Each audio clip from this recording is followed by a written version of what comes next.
perhitungkan namanya biaya administrasi. Yang biaya administrasi itu dibebankan di depan ataupun diangsur dengan cara perhitungan berdasarkan nilai waktu dan jumlah pinjaman. Ini masalah. Gimana? Kalau real boleh, karena memang ada biaya real. Oke. Kemudian yang ketiga, tadi ada kop, ada ijarah tentang yang ditamlek. Ada lagi apa? Karena kepemilikan ini sudah dimiliki, karena di sini sudah ada yang diangsur, di sini sudah menerima angsuran dan masih ada data yang ada di anggota, maka bisa saja dikonversi dengan musyarakah mutanaqisoh. Logikanya, barang dijual ke koperasi, kemudian dianggap bahwa ini bentuknya adalah syirkah. Syirkah itu berarti diproduktifkan. Kemudian hasil dari syirkah itu disewa sendiri motornya sama anggota. Kemudian diangsur. Hasil sewanya dibagi hasilkan. Angsurannya semakin selesai, maka nanti bagi hasil semakin kecil dan kepemilikan saham kepemilikannya berpindah kepada anggota secara penuh. Di situ ada musyarakah mutanaqisoh, ada musyarakah muntahiyah bitamlik. Itu di fatwa semuanya itu.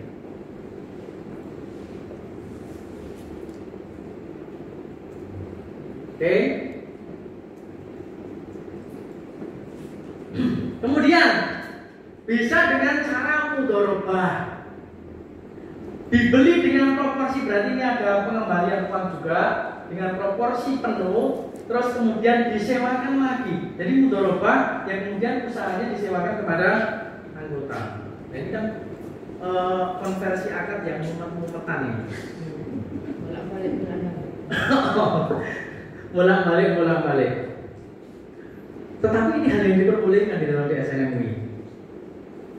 Saya nggak tahu apakah ini bentuk dari ilah yang hanya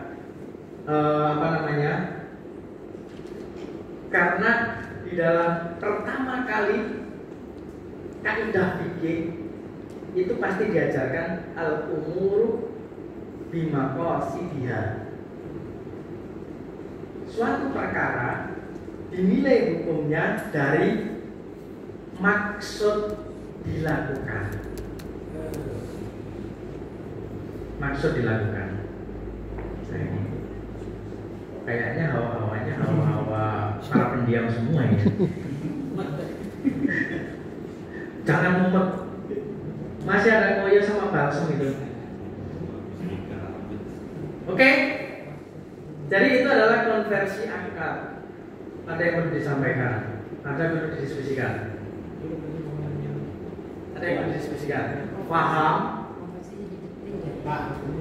Siapa yang konversi akad itu ketika kita ada pot tadi, kemudian ada MMQ kemudian ada ijarah muntahiyah ya. Artinya ketika kemudian pot tadi ya. Kemudian yang kedua kan ada yang sewa ya. Ya. Kemudian kalau yang tadi yang jual beli berarti kan murabahah sama misalkan tentang pisau. Yang gimana itu sih? Coba. Ini kan tadi yang terakhir itu kan murabahah. Kalau yang sewa tadi kan bicara Pak. Sewa ijarah oke. Ya, oke. Kemudian yang terakhir tadi ketika yang jual beli tadi. Kan murabahah. Pakai mudharabah. Jadi gini, dibeli secara penuh, dia tidak punya apa-apa. Iya. Tidak punya apa-apa. Terus kelolaan. Nah, kelola itu boleh saja disewa oleh dia sendiri atau dimanfaatkan oleh orang lain. Maka ini setelah dikelola disewa oleh dia sendiri, maka dikembalikan. Ini konversinya bisa dipakai.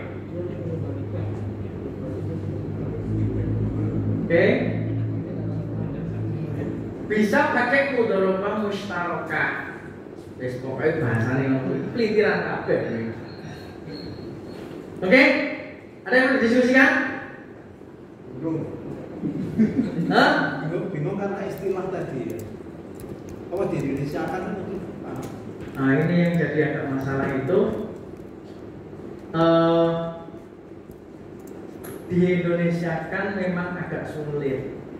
Musyarakah, mutanaqisah. Itu kan cuma dua kata ya. Ada musyarakah, ada mutanaqisah.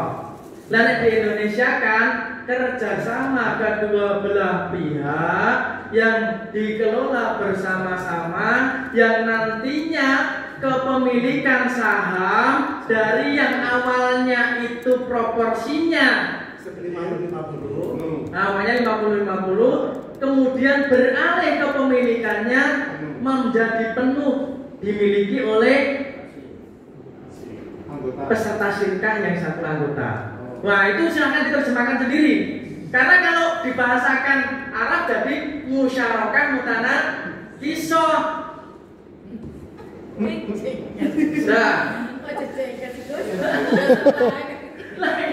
lah sekarang mudharabah bahasa Indonesianya apa? Kerjasama usaha, yang satu punya modal, yang satunya punya kemampuan untuk mengelola usaha, yang kemudian uang itu diserahkan kepada pengelola usaha, yang resikonya nanti pengelola usaha resikonya kehilangan waktu dan tenaga, sahibul mal kalau bangkrut resikonya kehilangan harta. Itu mudharabah.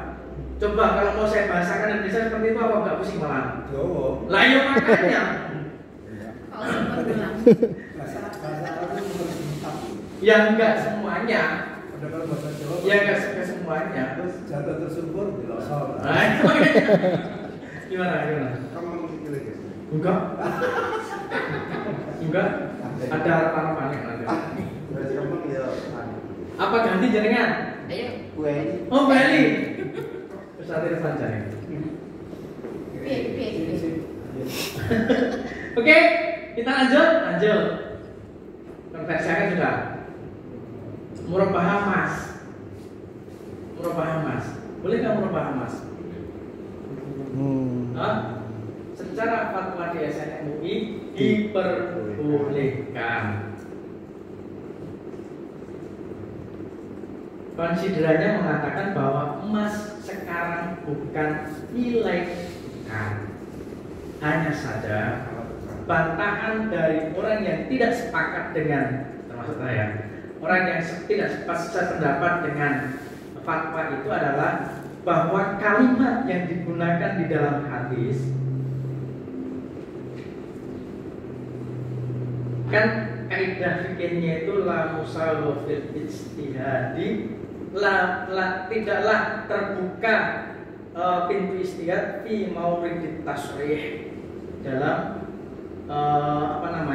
perkara yang sore. Tapi ini sebenarnya juga sejak sore-sore amat sih. Sore itu jelas. Jadi kalau dulu itu ilatnya itu alat tukar. Kenapa emas dan perak itu dijadikan satu ilat yang melarang riba. Nah sekarang itu bukan alat tukar, maka diperbolehkan jual beli emas dengan cara tidak tunai.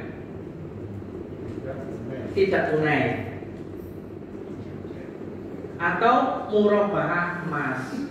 Tetapi di dalam hadisnya mengatakan kata-katanya ad-dahabu bid-dahabi wal fiddatu bil fiddati, bukan ad-dinaru bid-dinari wad dirhamu bid-dirhami. Ya. Jadi emas dan emas, perak dan perak, bukan dinar dengan dinar, bukan dirham dengan dirham. Dari sisi lughah saja, dari sisi bahasa saja, yang dibahas itu ad-dahab wal fiddah, emas dan perak. Maka kemudian 4 mazhab mengatakan bahwa jual beli emas secara tangguh hukumnya tidak boleh. 4 madhab. Berarti Syafi'iyah,